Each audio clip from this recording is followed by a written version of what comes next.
আমার চ্যানেলে নিত্য নতুন রেসিপি পেতে চ্যানেলটিতে সাবস্ক্রাইব করে পাশে থাকবেন। ভিডিওটি ভালো লাগলে লাইক দিয়ে পাশে থাকবেন। আশা করি সম্পূর্ণ নিশ্চয় ভালো লাগবে। ভালো লাগলে কমেন্ট করতে ভুলবেন না। চলুন দেখে নিই।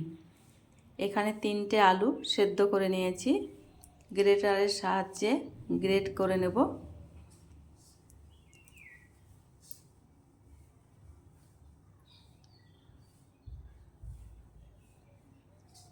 ভিডিওটি ভালো লেগে থাকলে বন্ধুদের সঙ্গে শেয়ার করে দেবেন। গ্রেট করা হয়ে গেছে। দিয়ে দিলাম কাঁচা লঙ্কা, ধনেপাতা কুচি, স্বাদ মতো লবণ, ম্যাগি মশলা হাফ প্যাকেট। সব কিছু ভালোভাবে মিক্স করে নিচ্ছি। অল্প মশলায় করে নেওয়া যায় এই রেসিপিটি, খুব বেশি মশলা লাগে না। এখানে দিয়ে দিলাম 1 চামচ কর্নফ্লাওয়ার। আলুর সঙ্গে ভালোভাবে মিক্স করে নিয়েছি। মিক্স করা হয়ে গেছে। গোল করে নিলাম। একটা ক্যারি প্যাকেট নিলাম।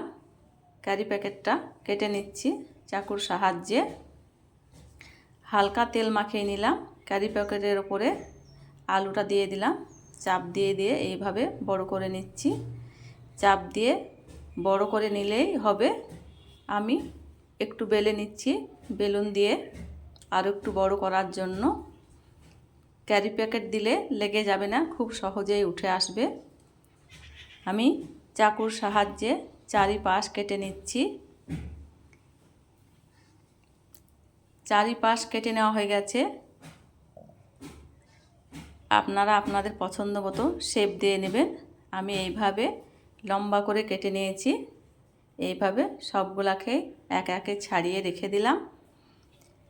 তেল গরম হয়ে গেছে। এবার ভেজে নিচ্ছি একে একে।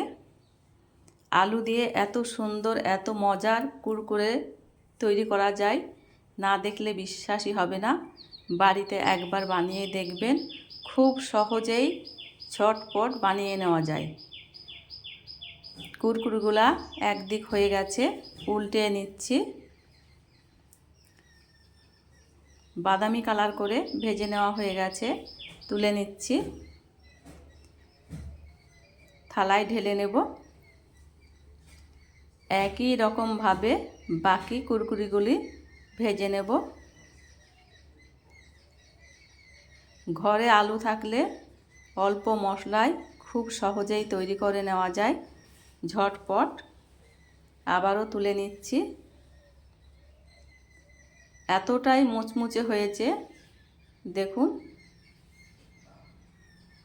বাড়িতে যে টমেটো কেচাপ তৈরি করেছিলাম তাই দিয়ে একটা খেয়ে দেখাচ্ছি আপনাদের। দেখুন, খেতে তো অসম্ভব মজার হয়েছে।